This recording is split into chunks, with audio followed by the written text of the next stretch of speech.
Suscríbete a nuestro canal para más historias de empoderamiento. El ajedrez de Elara. Cuando un imperio se desmorona. ¿Qué sucede cuando la persona con la que construiste un imperio intenta borrarte en un solo acto público de traición?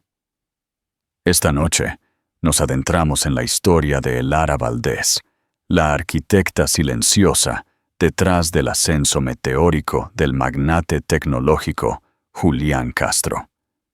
En la gala benéfica más exclusiva de Madrid, frente a la élite de la ciudad y los tiburones de los medios, Julián hizo una declaración. Se paró en el escenario, copa de cava en mano, y presentó a su joven y glamorosa amante como su esposa. Pero cometió un error fatal.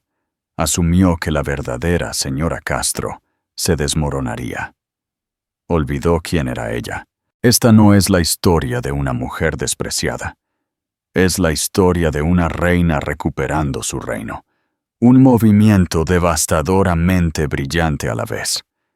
Dale me gusta a este video si crees que la justicia siempre prevalece. El silencio en su ático de la Gran Vía era una entidad física. Tenía peso y textura, una superficie fría y lisa como los suelos de mármol que se extendían por el espacio cavernoso. Era un silencio comprado y pagado por el imperio tecnológico de Julián Castro, Aethelred Iberia, un nombre que evocaba poder ancestral para una empresa que comerciaba con la efímera moneda de datos y algoritmos. Elara Valdés, su esposa durante 12 años, había sugerido el nombre, sacándolo de un texto oscuro sobre reyes visigodos. A Julián le había encantado. Una vez le había encantado su mente. Ahora, esa mente era una utilidad que daba por sentada, como la vista del horizonte que brillaba como una alfombra de estrellas caídas fuera de sus ventanales. Elara estaba sentada en el sillón IMSS, en la esquina del vasto salón. Una primera edición de una novela de Emilia Pardo Bazán, descansando en su regazo. El libro era un escudo. Detrás de él, su mente no estaba en la Galicia del siglo XIX, sino en las microexpresiones que había catalogado de su marido durante los últimos 6 meses. El ligero, casi imperceptible, endurecimiento en la comisura de su ojo cuando ella entraba en una habitación inesperadamente. La forma en que su pulgar se deslizaba hacia la izquierda en la pantalla de su teléfono con una velocidad furtiva y practicada. El nuevo vocabulario de jerga corporativa, salpicado de frases que claramente había tomado prestadas de otra persona. Alguien más joven, alguien más. Digitalmente nativa, Julián paseaba junto a las ventanas, con el teléfono pegado a la oreja. Era un hombre esculpido por el éxito. Un traje de Tom Ford. A medida, un reloj Patek Philippe, que era un sutil guiño a su bonificación de 7 cifras. Una energía depredadora que una vez había dirigido al mundo por ellos, pero que ahora sentía perpetuamente dirigida hacia ella. No, Marcos, la valoración no es negociable, dijo con su voz un gruñido bajo y seguro que había encantado a juntas e inversores por igual. No solo estamos adquiriendo su hardware, estamos adquiriendo su posición en el mercado. Es una jugada de poder. Elara no levantó la vista, pero su concentración se agudizó.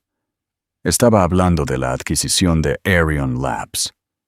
Ella había pasado 3 semanas haciendo el análisis profundo, desglosando sus finanzas, su cartera de patentes y sus vulnerabilidades en la cadena de suministro. Había señalado un problema crítico, una dependencia de un proveedor de materiales de fuente única en una región políticamente inestable. Había escrito un memorando de 12 páginas al respecto, aconsejando una renegociación de los términos o una cuenta de depósito en garantía estructurada para mitigar el riesgo. Cederán, continuó Julián, ajeno a la arquitecta de su estrategia, sentada a 3 metros de distancia. Tenemos toda la ventaja. Novia había leído el memorando. Lo sabía con una certeza tan fría y dura como el nudo en su estómago. Probablemente su nueva asistente, la de los dientes imposiblemente blancos y un máster en sinergia de marca, se lo había resumido en 5 puntos. O quizás se lo había resumido Kimberly Esteves. Kimberly Esteves. El nombre en sí sonaba a perfume barato. Elara había encontrado su perfil de Instagram hacía meses. Era una obra maestra curada de ambición. Kimberly en un yate en Mallorca. Kimberly en una inauguración de galería en el barrio de Salamanca. Kimberly sorbiendo un espresso en una cafetería ridículamente de moda. Un portátil abierto a una presentación, con el logo de Ethelred Iberia apenas visible en el fondo. Era una consultora de comunicaciones estratégicas, un título tan vago y sin sentido como ubicuo en su círculo.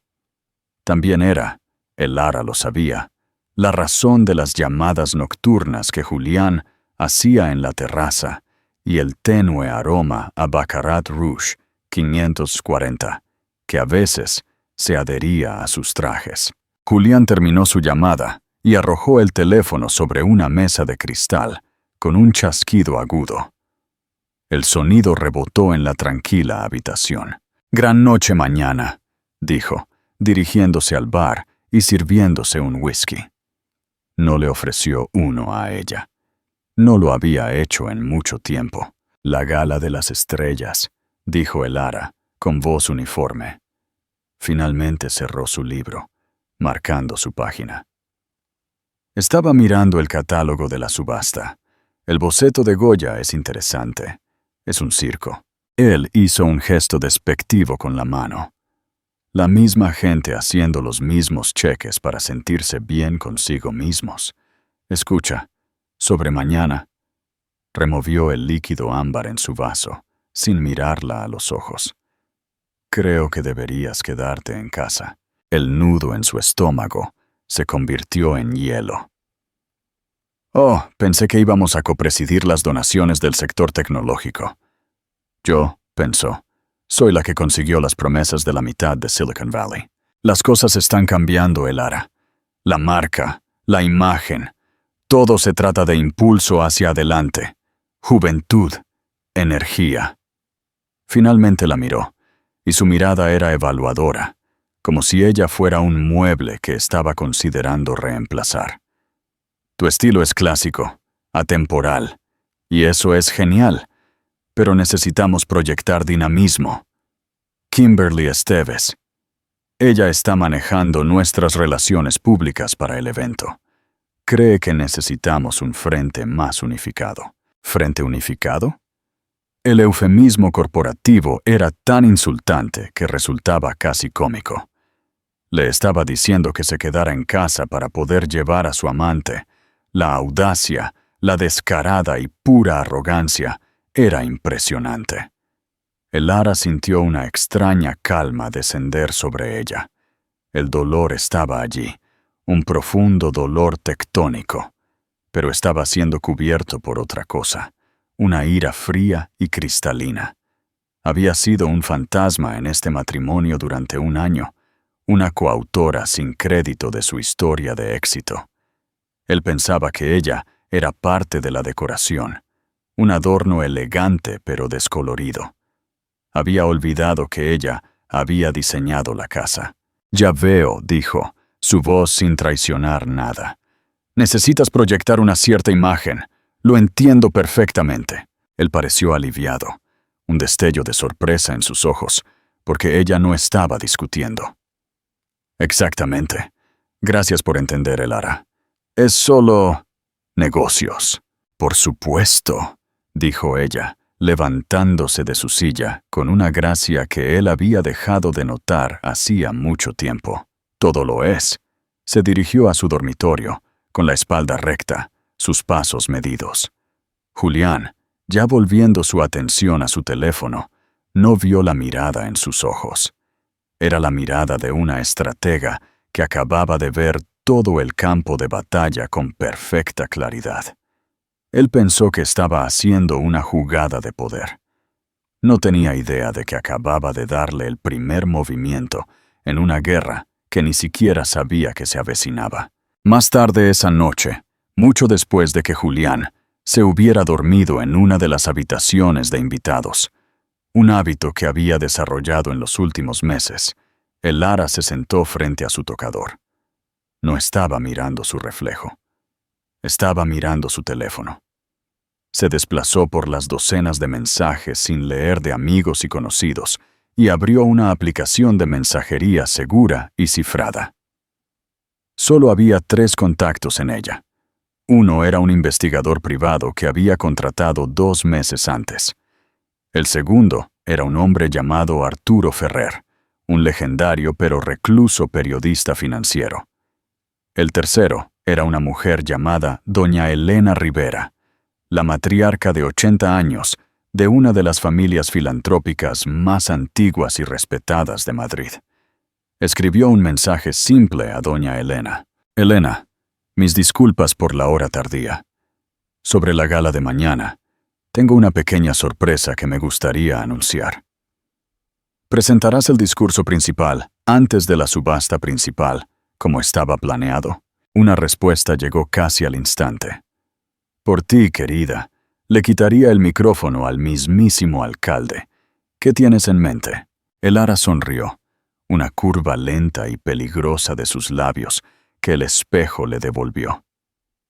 Julián quería proyectar una nueva imagen. Ella lo ayudaría.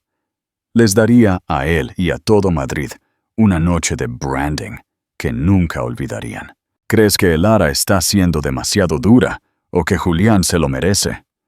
Déjanos tu opinión en los comentarios.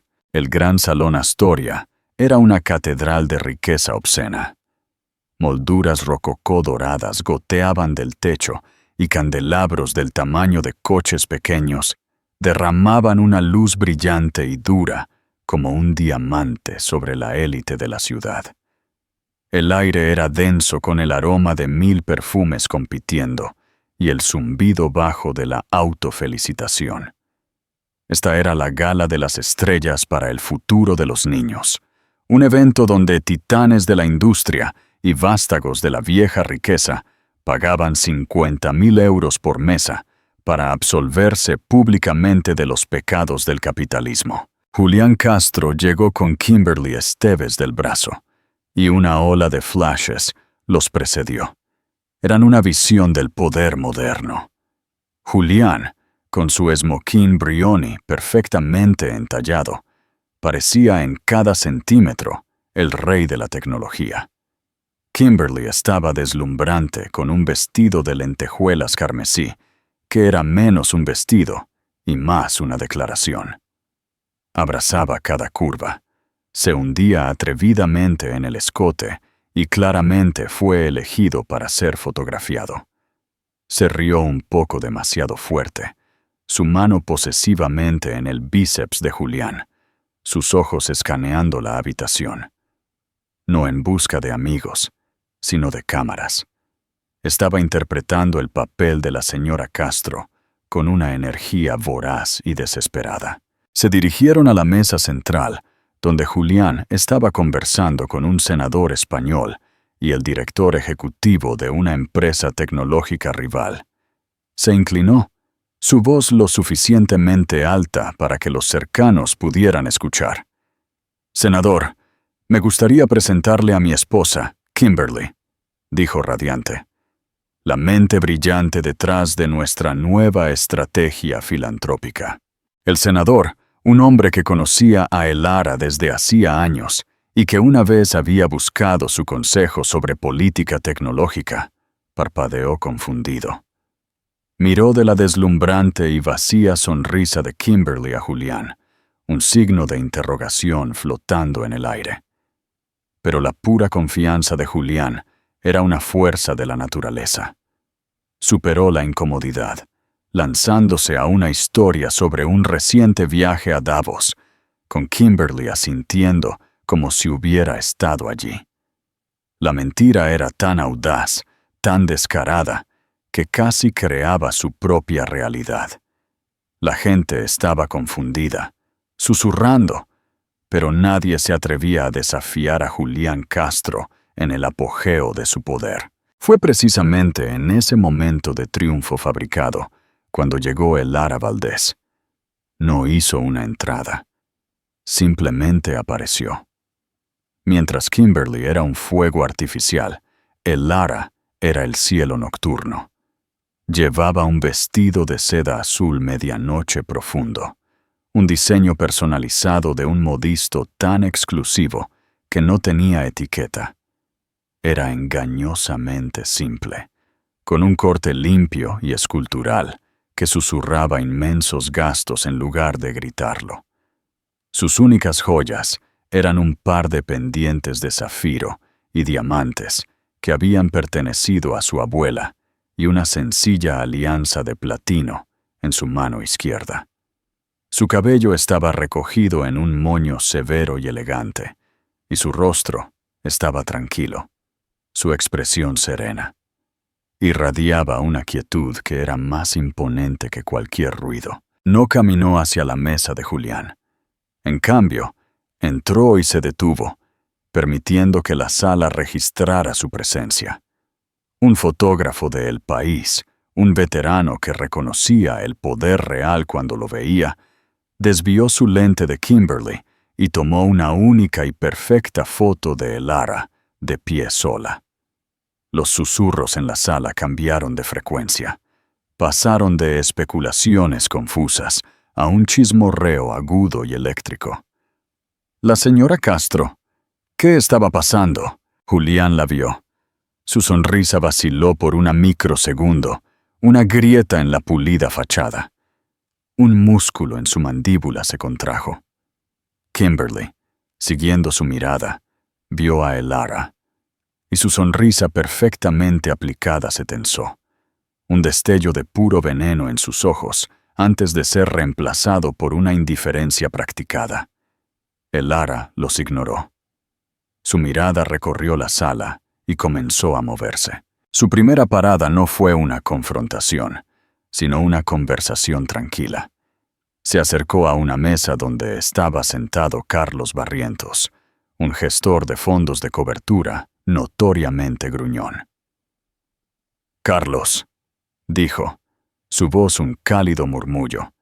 «Me complació mucho ver que la Fundación Barrientos era uno de los principales patrocinadores esta noche». Carlos, que había estado frunciendo el ceño a su sopa, levantó la vista. «Elara, no esperaba verte. Julián estaba...» «Los negocios son negocios», dijo Elara con suavidad, dándole una mirada cómplice que lo absolvió de cualquier incomodidad. «Pero la filantropía es personal. Quería agradecerte personalmente tu orientación sobre la estructuración del fondo offshore para la dotación. Tu consejo fue invaluable». El pecho de Carlos se hinchó. «Solo sentido común, querida. Me alegro de que alguien escuchara». Fue una indirecta sutil a Julián, quien había desestimado el consejo de Carlos en un brunch en Marbella un año antes. Luego, se movió al otro lado de la sala, donde encontró a doña Elena Rivera, la matriarca, presidiendo la mesa. Los ojos ancianos de Elena, tan agudos como los de un halcón, brillaron cuando vio a Elara. «Ahí está», bramó Elena, su voz resonando por las mesas. «La mujer de la noche». Elara simplemente sonrió y le besó la mejilla. «Elena, eres demasiado amable». Estaba admirando el centro de mesa. «Tonterías», dijo Elena, golpeando su copa de cava para llamar la atención. «Todos ustedes conocen a Elara Castro, por supuesto. Lo que quizás no sepan es que fue su incansable trabajo entre bastidores lo que aseguró la subvención de contrapartida de la Fundación Gates. Ni un comunicado de prensa, ni una sesión de fotos, solo un trabajo tranquilo y brillante, la forma en que debe hacerse. Una ola de aplausos genuinos recorrió esa sección de la sala. Julián, observando desde su mesa, sintió una punzada de inquietud. Se había atribuido el crédito de la subvención de Gates en un perfil del Wall Street Journal. Kimberly, sintiendo que el centro de atención cambiaba, intentó recuperarlo. Se levantó y se acercó a un grupo de influencers de redes sociales, su vestido carmesí como un faro. ¿No es este evento simplemente todo?, exclamó, sacando su teléfono para una selfie. Ayudar es el nuevo lujo, ¿sabes? Una de las influencers, una joven de ojos agudos que dirigía un popular sitio de chismorreo, miró de Kimberly a Elara y viceversa. «Estamos un poco confundidos», dijo, con voz dulcemente almibarada. «Julián acaba de presentarte como su esposa, pero esa es Elara Valdés. Ella está en la junta del museo». La sonrisa de Kimberly no vaciló. «Oh, ya conoces a Julián», dijo con una risita forzada. «Es un visionario. Vive en el futuro». Fue un intento de salvar la situación terrible y torpe, y todos lo sabían.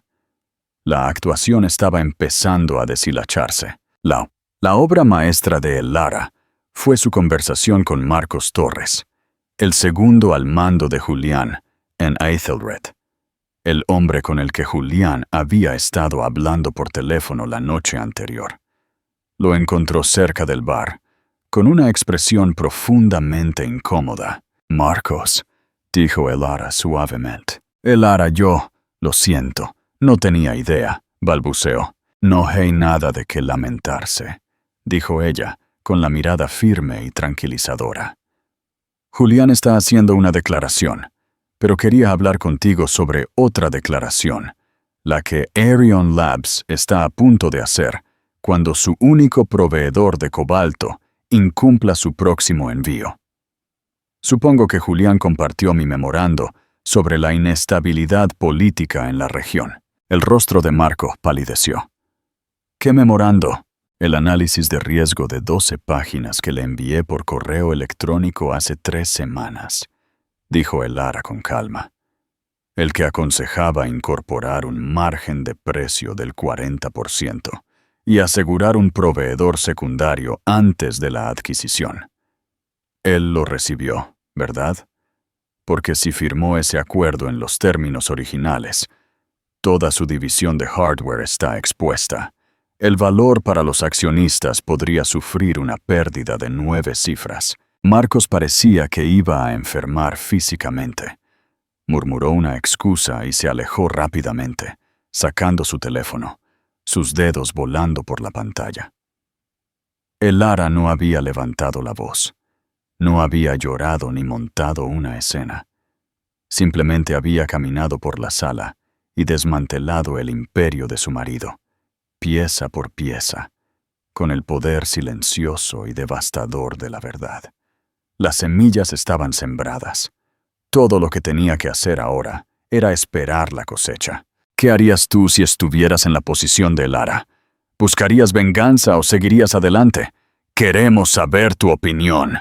El plato principal, un solomillo que costaba más que la compra semanal de la mayoría de la gente, estaba siendo servido, pero pocos comían. La atmósfera en el gran salón Astoria estaba cargada. El aire zumbaba con la tensión tácita. Julián Castro, que había comenzado la noche como un rey conquistador, ahora parecía un hombre sentado en un trono de hielo que se derretía rápidamente bajo él. Podía sentir el cambio. Los admiradores aduladores habían sido reemplazados por curiosos observadores. La deferencia respetuosa se había agriado en susurros especulativos.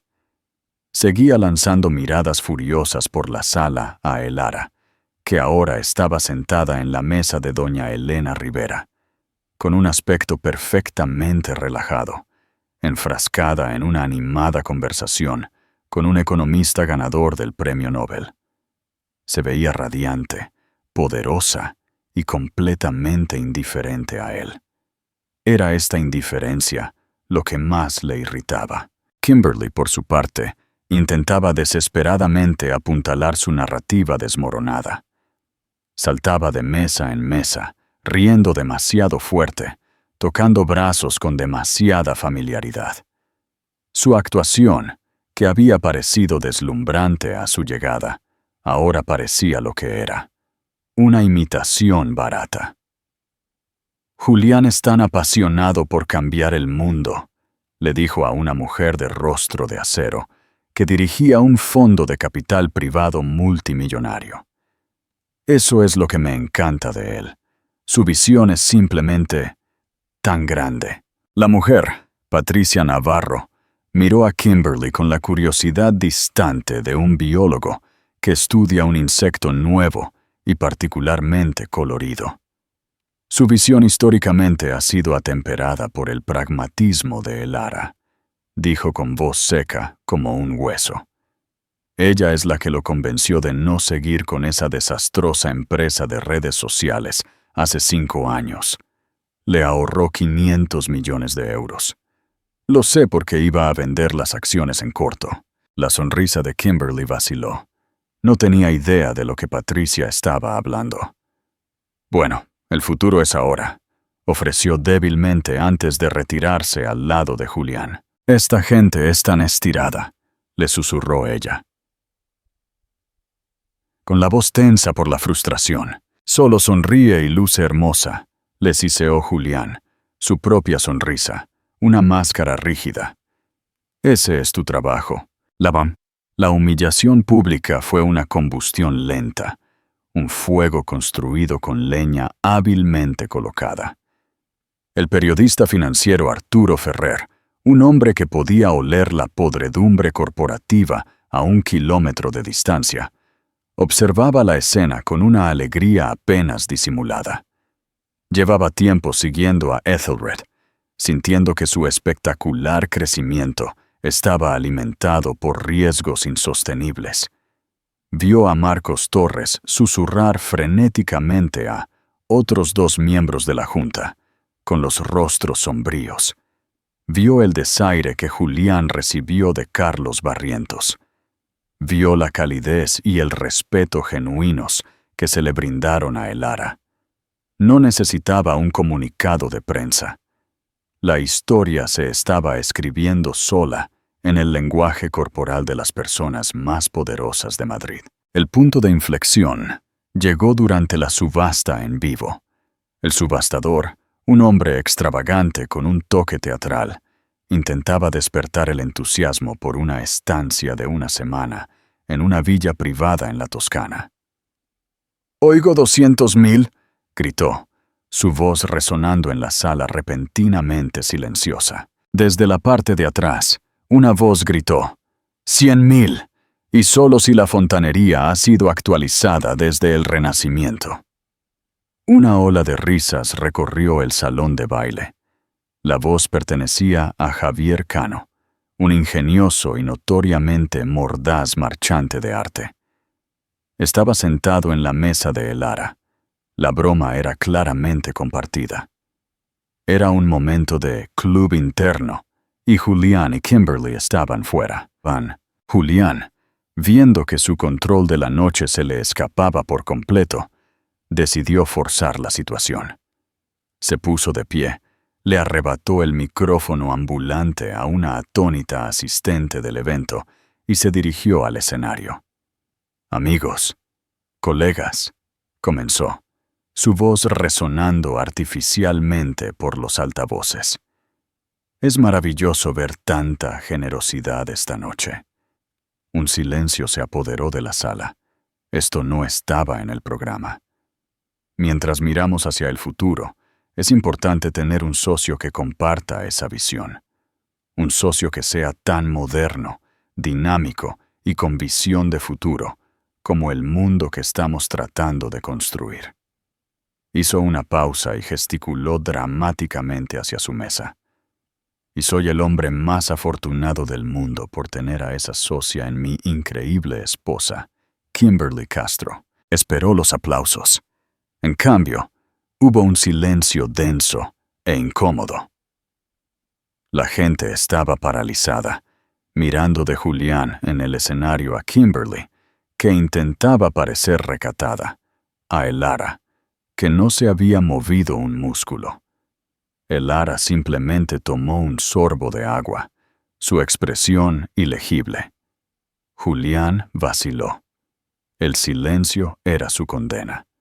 Había exagerado tan espectacularmente que había logrado unir a toda la sala, una colección despiadada de rivales y aliados. En un momento de vergüenza colectiva por él, intentó recuperarse. Kimberly y yo nos complace anunciar una nueva iniciativa, la Fundación Castro para la Innovación Digital, con una promesa fundacional de 20 millones de euros. Había esperado exclamaciones. Obtuvo algunos aplausos educados y dispersos. La cantidad, aunque sustancial, parecía una táctica desesperada. Era dinero manchado para recuperar su propia imagen. Mientras él permanecía allí, varado bajo el foco, el subastador, viendo su oportunidad de recuperar el control, intervino rápidamente. Gracias, Julián. Un gesto magnífico. Y ahora, antes de continuar con la subasta, tenemos un último anuncio muy especial para la noche.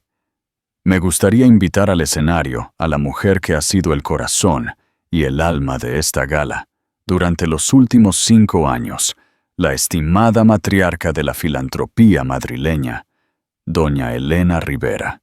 Elena, con un aspecto regio con su traje de tweed de Chanel, caminó lentamente hacia el podio, apoyándose en un elegante bastón de caoba. El aplauso para ella fue atronador, genuino y un marcado contraste con el silencio que había recibido a Julián. Julián se vio obligado a retirarse a su mesa, su rostro una máscara de furia atronadora. Kimberly le tendió la mano, pero él la apartó. El desmoronamiento estaba ahora completo. La mentira había sido contada, y nadie la había creído. Lo único que quedaba era que la verdad diera el golpe mortal. Doña Elena Rivera llegó al podio y ajustó el micrófono. Sus movimientos tan deliberados y pesados como los de un juez del Tribunal Supremo tomando asiento. El aplauso que la recibió no fue solo educado, fue una ola de alivio genuino y sincero. La sala, desequilibrada por la vergonzosa exhibición de Julián, estaba siendo enderezada por una figura de autoridad intachable. Elena era de la vieja riqueza, del viejo poder, de todo lo viejo. Había visto a hombres como Julián Castro levantarse y caer como las mareas. Se inclinó hacia el micrófono y todo el salón de baile quedó en silencio. Incluso el tintineo de los cubiertos cesó. Gracias, comenzó. Su voz como un whisky añejo, suave, potente y con un toque definido.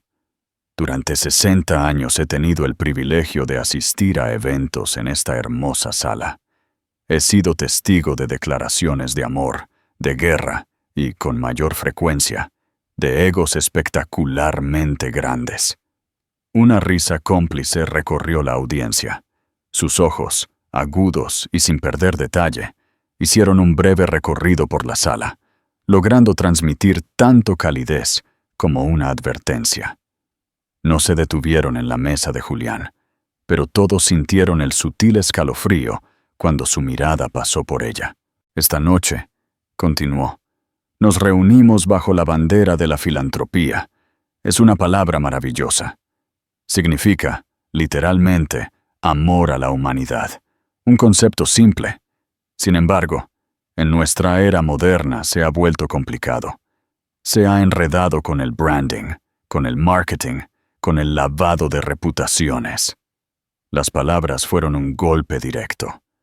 Julián, que acababa de intentar usar una promesa de 20 millones de euros como un servicio de lavado de reputación, sintió que su cuello se tensaba. La sonrisa practicada de Kimberly estaba congelada en su rostro, una cosa frágil y pintada. El legado no se construye sobre lo que se afirma, dijo Elena, su voz bajando ligeramente, atrayendo a la sala. No se cimenta con un comunicado de prensa o una oportunidad de foto bien programada. Se construye sobre lo que se crea. Se forja en las horas tranquilas de trabajo dedicado, en el rigor intelectual de identificar un problema y el coraje de proponer una solución, incluso cuando esa solución no es la más rentable o popular. Dejó que eso calara. La sala estaba llena de gente que entendía el beneficio. La idea de priorizar cualquier otra cosa era a la vez extraña y fascinante. Durante los últimos años hemos celebrado un nuevo tipo de creación, el mundo digital, una asombrosa arquitectura de conexión e información que abarca el globo, construida por mentes brillantes y ambiciosas. Hizo una pausa. Pero la creación sin contemplación es algo peligroso. Hemos construido una aldea global y hemos olvidado escribir leyes. Hemos dado a nuestros hijos las llaves del reino sin enseñarles a gobernar. Hemos celebrado a los disruptores, pero no hemos logrado gestionar la disrupción. El resultado es un déficit, no un déficit financiero, sino uno ético. El economista Nobel en la mesa de Elara asintió lentamente, con la expresión absorta. La pluma de Patricia Navarro volaba sobre una servilleta. Estaba tomando notas. Esto no era un discurso benéfico, era una tesis. Es mi gran honor esta noche anunciar el lanzamiento de una institución dedicada a abordar ese déficit. Una institución construida no sobre el ego, sino sobre el intelecto. No sobre el branding, sino sobre un amor genuino por la humanidad. La tensión en la sala era palpable. Algo trascendental se avecinaba. Por lo tanto, es un profundo placer anunciar la formación del Instituto Valdés para la ética digital. El nombre cayó en la sala como una bomba envuelta en terciopelo. Valdés, no Castro. El apellido de soltera de Elara. El shock fue instantáneo y sísmico. Un audible jadeo colectivo recorrió el salón de baile. Los susurros estallaron como un incendio. Julián parecía como si le hubieran disparado. La sangre se le escurrió del rostro, dejando una máscara pálida y enfermiza de incredulidad total. Giró la cabeza lenta y mecánicamente para mirar a Elara, que permanecía perfectamente inmóvil, una isla serena en un mar de caos. La mano de Kimberly voló a su boca, sus ojos muy abiertos por el horror. La fantasía cuidadosamente construida, que había estado viviendo durante los últimos 6 meses, acababa de ser vaporizada. Elena levantó una mano para pedir silencio, un gesto de autoridad, sin esfuerzo. El Instituto Valdés se lanza con una dotación inicial de 75 millones de euros.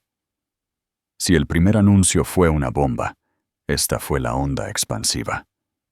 La sala estalló. 75 millones. Era una cifra que imponía respeto incluso en esa atmósfera enrarecida. Superaba la promesa de Julián, haciéndola insignificante, casi insultante. Carlos Barrientos dejó escapar un silbido bajo. Arturo Ferrer, el periodista, sonreía como un gato de Cheshire, garabateando furiosamente en su bloc de notas. La historia acababa de pasar de chismorreo social a la portada de la sección financiera. Esta dotación fundacional, anunció Elena, su voz cortando el ruido como una llamada de clarín, proviene del fideicomiso familiar privado de su fundadora. Es su propio dinero, ganado y administrado con una previsión que, debo decir, es bastante impresionante. La implicación era clara. Esto no era dinero de los Castro. Esto era poder de los Valdés.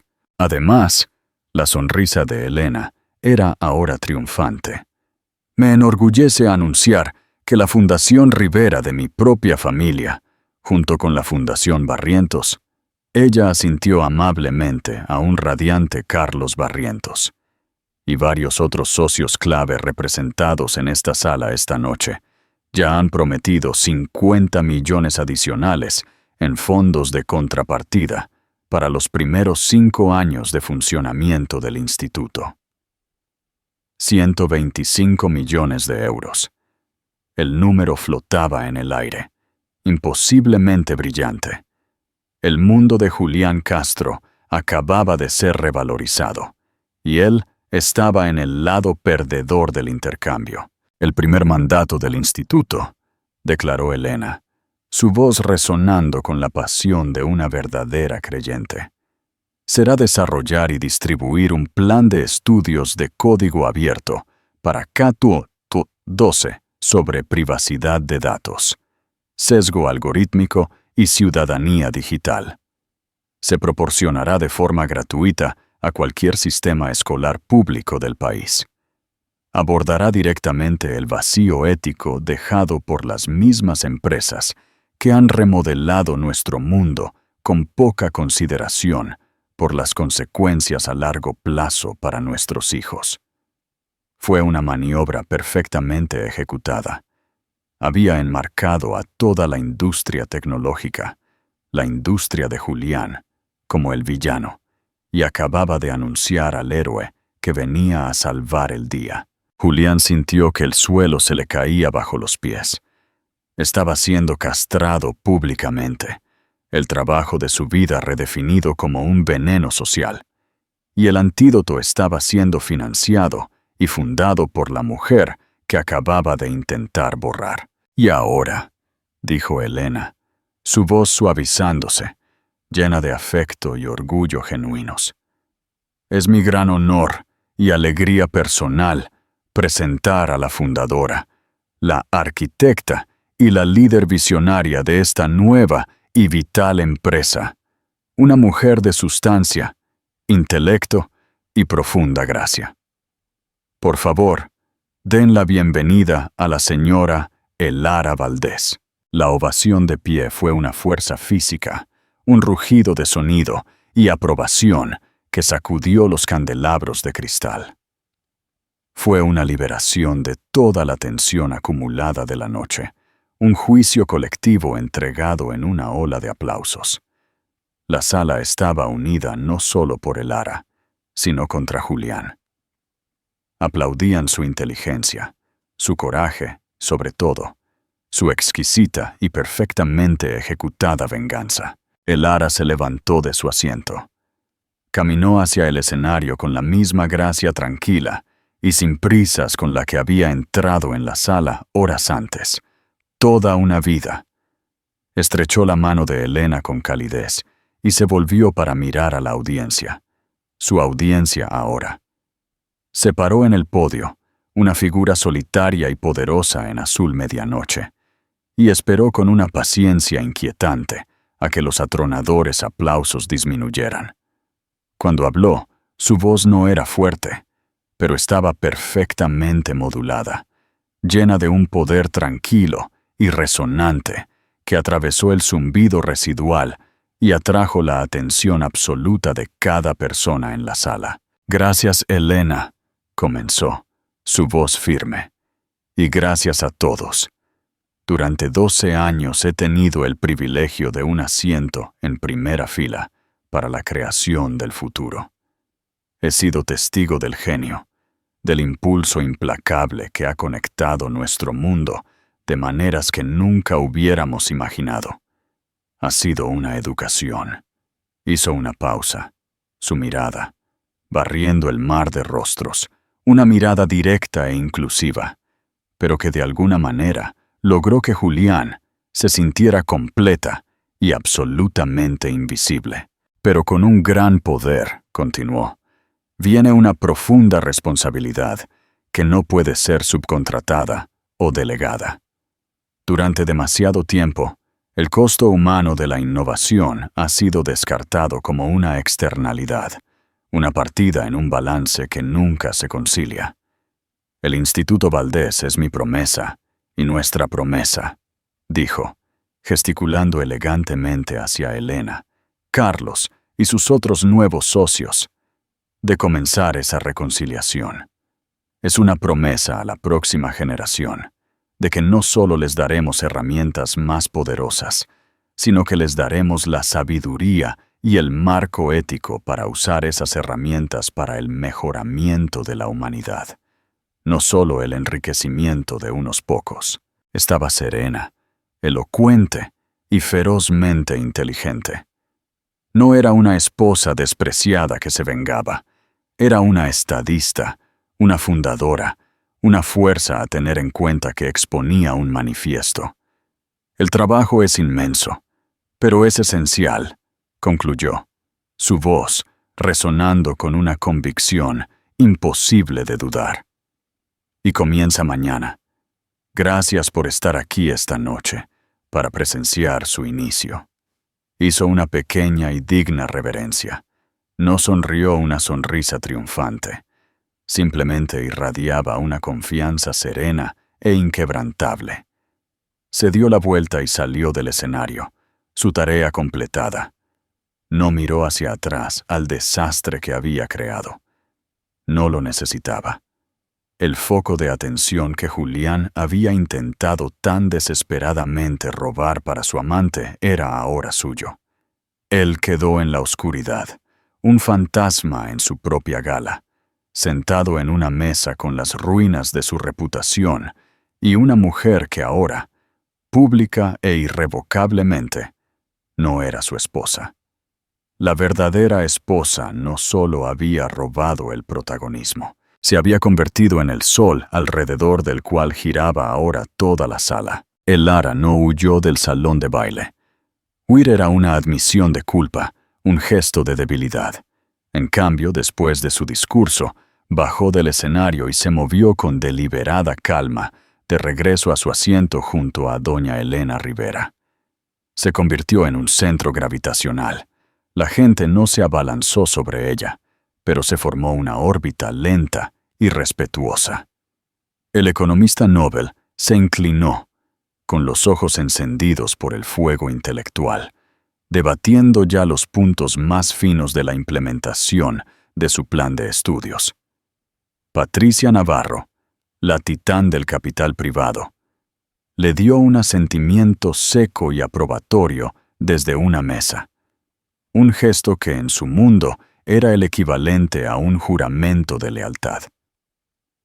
Ya no veían a la esposa de Julián Castro. Veían a una igual, una formidable. Se permitió 10 minutos en esta nueva realidad, 10 minutos para cimentar su posición. Se rió de una broma de Javier Cano, aceptó una copa de cava y escuchó atentamente mientras Carlos Barrientos prometía conectarla con sus contactos en el Ministerio de Educación. Cada momento fue una demostración de dominio sin esfuerzo. Ni una sola vez miró hacia la mesa donde su marido estaba sentado. Un agujero negro de rabia, absorbiendo toda la luz y la alegría de su entorno inmediato. Podía sentir su mirada como una presión física, un rayo caliente y concentrado de furia impotente. Finalmente, se inclinó hacia Elena y le apretó la mano. «Creo que he ocupado suficiente de tu noche, querida», murmuró. «Tonterías», susurró Elena, con los ojos brillantes. «Esto es lo más divertido que he tenido desde que le gané a Aristóteles Onassis esa isla en el 73. Vete. La siguiente fase comienza ahora». El Lara se levantó. La sala pareció contener la respiración mientras ella comenzaba su salida.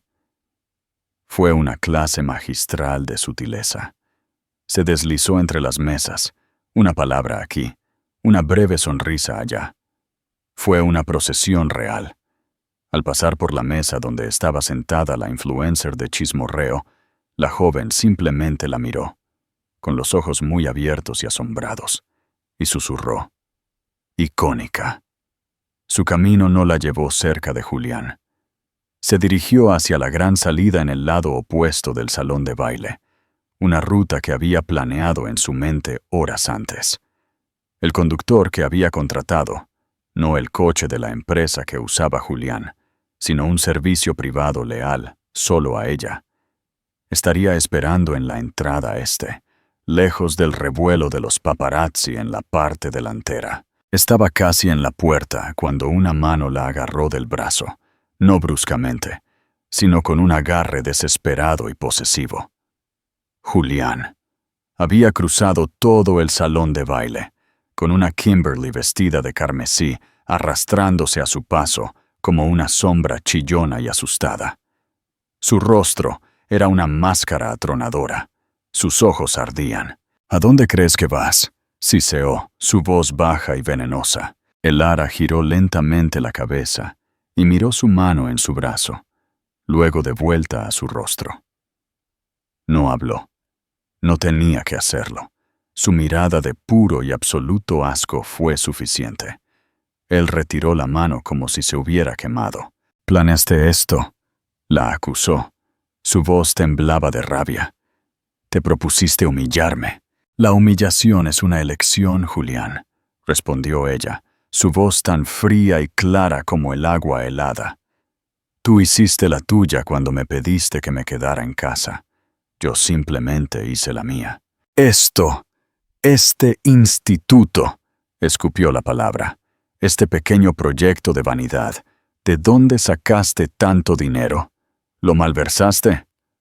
La acusación era tan absurda, tan reveladora de su propia visión transaccional del mundo, que Elara casi se rió. Kimberly, de pie detrás de él, se encogió. Parecía un ciervo atrapado en los faros de un choque múltiple, completamente fuera de su alcance. «Julián», dijo Elara, su voz bajando a un susurro, obligándolo a inclinarse y escuchar. Una última y sutil afirmación de control. «Estás montando una escena, y has sido la estrella de demasiadas escenas esta noche. Déjame ser muy clara. Mis finanzas son mías. Siempre lo han sido. Estabas tan ocupado construyendo tu imperio que nunca te molestaste en mirar el que yo estaba gestionando discretamente a tu lado». Se dio la vuelta para irse. «No vas a ninguna parte», gruñó él, dando un paso tras ella. «Vamos a casa, nuestra casa, y vamos a arreglar esto». Elara se detuvo en el umbral de la gran puerta. Se volvió, y por primera vez permitió que una pizca de lo que parecía lástima entrara en su expresión. «Ya no hay nosotros, Julián. Ya no hay nuestra casa. Yo voy a mi hotel. Y tú vas a estar muy, muy ocupado mañana». Y con eso, salió del salón de baile, dejándolo allí, expuesto y derrotado, con toda la élite madrileña como su audiencia. El viaje en coche al Hotel Ritz fue silencioso. Elara apoyó la cabeza en el frío cuero y cerró los ojos, la adrenalina de la noche finalmente comenzando a retroceder, dejando un agotamiento hueco y doloroso a su paso. Esto no era una victoria para celebrar con cava. Era una amputación necesaria, dolorosa, sangrienta, pero esencial para la supervivencia. Había asegurado la suite presidencial semanas antes, bajo un nombre falso. Sus maletas, empacadas por un servicio discreto, ya estaban en los armarios. La suite era un mundo lejos de la fría y modernista caja de cristal que había compartido con Julián. Era elegancia del viejo mundo, paneles de madera oscura, terciopelos lujosos, antigüedades invaluables. Se sentía como un santuario, una fortaleza. Acababa de quitarse los pendientes de zafiro y los había colocado en el tocador de caoba, cuando un zumbido frenético e insistente provino del intercomunicador de la suite. La recepción. «Señora Valdés, lamento muchísimo molestarla. Hay un señor Castro en el vestíbulo. Insiste mucho en que se le permita subir. Elara se acercó a la ventana. 34 pisos más abajo, las luces de Madrid brillaban. Una ciudad de 8 millones de personas, y todo lo que sentía era una profunda soledad. «Dígale al señor Castro», dijo, su voz firme, «que la señora Valdés no recibe visitas. Si no abandona las instalaciones, tiene mi permiso para llamar a la seguridad del hotel». Unos momentos de silencio, y luego una voz en el intercomunicador, cruda y desesperada. Julián obviamente le había arrebatado el teléfono al conserje. «Elara, déjame entrar. Necesitamos hablar. No puedes hacer esto». Ella simplemente presionó el botón para desconectar la llamada. Él estaba acostumbrado a salirse con la suya, a que su voz fuera la que mandaba la atención. El silencio con el que ahora se encontraba le sería más exasperante que cualquier discusión. 20 minutos después, sucedió lo inevitable. Un golpe furioso en la puerta de su suite. Debió de haber sobornado o intimidado para pasar por la recepción y la seguridad del ascensor. Elara respiró hondo. Caminó hacia la puerta, su vestido de seda susurrando contra el suelo. No la abrió. «Vete, Julián», dijo, su voz tranquila y uniforme a través de la gruesa madera. «Abre esta maldita puerta. Elara, me debes una explicación, después de todo lo que te he dado». «Lo que me has dado». Su voz estaba teñida de una ironía peligrosa. «Me has dado noches de preocupación, el olor del perfume de otra mujer en mi ropa y humillación pública. Creo que estamos a mano». «Ese dinero», rugió, su voz amortiguada, pero su rabia clara. 75 millones. ¿De dónde salió? «Eso es nuestro dinero. Eso es dinero de Ethelred. Es dinero de la familia Valdés, Julián. De mi abuelo. La herencia que recibí el año antes de casarnos. La que llamaste un bonito colchón. Lo invertí. Lo hice crecer. Mientras tú construías Ethelred con deuda apalancada y adquisiciones de alto riesgo, yo estaba construyendo mi propia fortuna con disciplina y previsión. Nunca toqué un euro de nuestros bienes conyugales. Pregúntale a tus abogados. Verán que está todo perfectamente blindado. Me aseguré de ello. Hubo un silencio atónito al otro lado de la puerta. Acababa de detonar toda su percepción de ella. Él la había visto como una dependiente, un elegante accesorio de su éxito. Nunca había imaginado que ella tuviera su propio arsenal. «Y el instituto», continuó, presionando su ventaja, «no es un proyecto de vanidad. Es una respuesta directa a la podredumbre ética en el corazón de tu industria. Una podredumbre que has ignorado voluntariamente. Mientras perseguías valoraciones, el mundo estaba despertando al daño que tus productos estaban causando. El Instituto Valdés no es un ataque contra ti, Julián. Simplemente está adelantado a la curva, algo que tú solías estar». Una tarjeta de acceso sonó en la cerradura. Kimberly. Debió de haberla traído con él. La puerta se abrió. Julián estaba allí, su rostro contorsionado en una máscara de incredulidad y furia. Detrás de él, Kimberly Esteves parecía pequeña y aterrorizada. Su vestido carmesí, ahora luciendo chillón y barato, con la suave iluminación de la suite.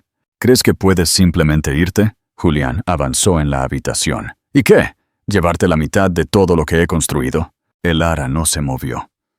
En la consola de mármol junto a la puerta había una carpeta azul marino, única y elegante. La recogió. «No quiero la mitad de Ethelred, Julián.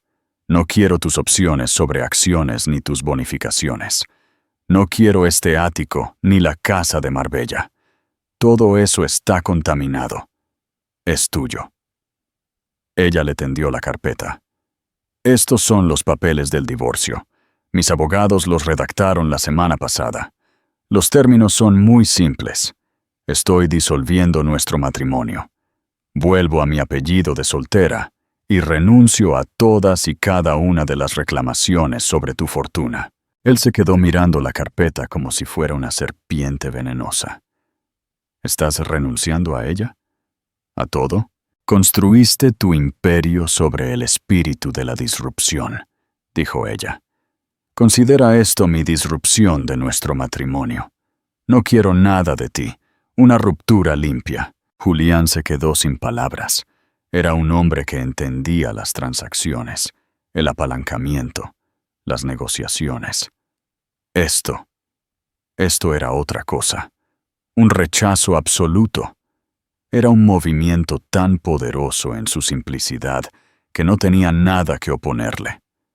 Había venido aquí listo para una pelea por dinero, esperando lágrimas y recriminaciones. En cambio, se encontraba con un nivel de indiferencia tan profundo que era como una anulación de toda su existencia. Sus ojos se posaron en Kimberly, que estaba acurrucada junto a la puerta, y su humillación se convirtió en una nueva rabia dirigida. Necesitaba una víctima. Necesitaba a alguien a quien culpar. «Fuera», gruñó, no a Elara, sino a Kimberly. «¿Qué?», balbuceó ella. «Julián, yo». «Dije fuera», rugió. Su voz se quebró. «Esto es tu culpa, tú y tu estúpida estrategia de relaciones públicas, proyectando un frente unificado. Tú lo impulsaste. Querías que te vieran. Bueno, mira a tu alrededor. Todos te vieron. Te vieron por lo que eres, una consultora barata, trepadora social». Le lanzó la última palabra como un epíteto. El sueño murió en los ojos de Kimberly. La fantasía de convertirse en la señora Julián Castro, de yates y galas, y una vida de lujo sin esfuerzo, se disolvió en la realidad barata y sórdida. Era una empleada contratada, y su contrato acababa de ser rescindido violentamente. Las lágrimas corrían por su rostro, arruinando su maquillaje perfecto. Con un sollozo ahogado, se dio la vuelta y huyó por el pasillo. Julián se quedó jadeando en el centro de la magnífica suite, un rey de puesto en una habitación prestada. Miró a Elara, una última y desesperada súplica en sus ojos. Buscaba a la mujer con la que se había casado, la compañera que una vez había calmado sus rabias y celebrado sus victorias. No encontró rastro de ella. En su lugar estaba la señora Valdés. «Deberías irte ahora, Julián», dijo ella, su voz desprovista de toda emoción. «Tienes una reunión de la Junta de Emergencia a las 7 de la mañana. Me han dicho que están muy preocupados por la adquisición de Arion Labs. Al parecer, han salido a la luz algunos factores de riesgo preocupantes. El golpe final no era solo personal, era de negocios. Ella no solo lo estaba dejando, se estaba posicionando para convertirse en su rival, o peor aún, en su reemplazo». Finalmente le quitó la carpeta de la mano, sus hombros caídos por la derrota. Sin decir una palabra más, se dio la vuelta y salió de la suite, de su vida. Elara cerró la puerta y se apoyó en ella, el silencio de la habitación volviendo a inundarlo todo. No lloró, no sonrió. Simplemente se quedó allí respirando. Había terminado. El matrimonio fue una baja, un daño colateral en su lucha por su propia alma. Su teléfono zumbó en el tocador. Lo recogió. 2 nuevos mensajes habían llegado a la aplicación segura. El primero era de Arturo Ferrer. «Portada del periódico confirmada. Publican tu foto sola. Lo llaman el golpe de la filántropa. Necesito una cita para el titular. Tus palabras». El segundo era de Marcos Torres. «La Junta está en pánico. Quieren saber tu precio para consultar sobre el acuerdo de Aerion. Quieren que presentes tu análisis de riesgo en la reunión de las 7 de la mañana. Pon tus condiciones, Elara. Las que sean. Elara caminó hacia el vasto ventanal y miró las luces de la ciudad, que ya no le parecían tan solitarias. Parecían una promesa, un reino esperando. Pensó por un momento, luego escribió su respuesta a Arturo Ferrer. El titular es: El futuro es ético. Elara Valdés lo está construyendo. Había ganado la batalla. La guerra por el futuro acababa de comenzar. Y así, en el espacio de una sola noche, el mundo cambió. El descarado acto de traición pública de Julián Castro salió por la culata de la manera más espectacular imaginable.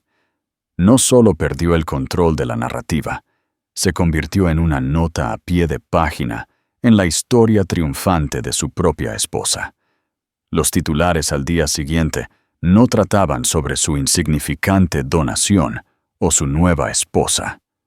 Trataban sobre Elara Valdés, la brillante y discreta estratega que salió de las sombras para lanzar una de las empresas filantrópicas más importantes de la década. Su movimiento no nació de una simple venganza. Fue una clase magistral de estrategia de poder y de recuperación de la propia identidad. Ella no derribó a su marido. Simplemente construyó su propio castillo tan alto que el suyo parecía una choza a su sombra. ¿Qué te pareció la jugada de jaque mate de Elara? ¿Fue la jugada de poder definitiva? Déjanos tus pensamientos en los comentarios a continuación. Si te encantan las historias de drama, traición y triunfo final, donde los subestimados se levantan para tomar lo que es legítimamente suyo, entonces asegúrate de presionar el botón Me gusta. Comparte este video con cualquiera que necesite un recordatorio de su propia fuerza y, lo más importante, suscríbete a nuestro canal. Te traemos las historias más convincentes de drama de la vida real cada semana y no querrás perderte lo que viene a continuación.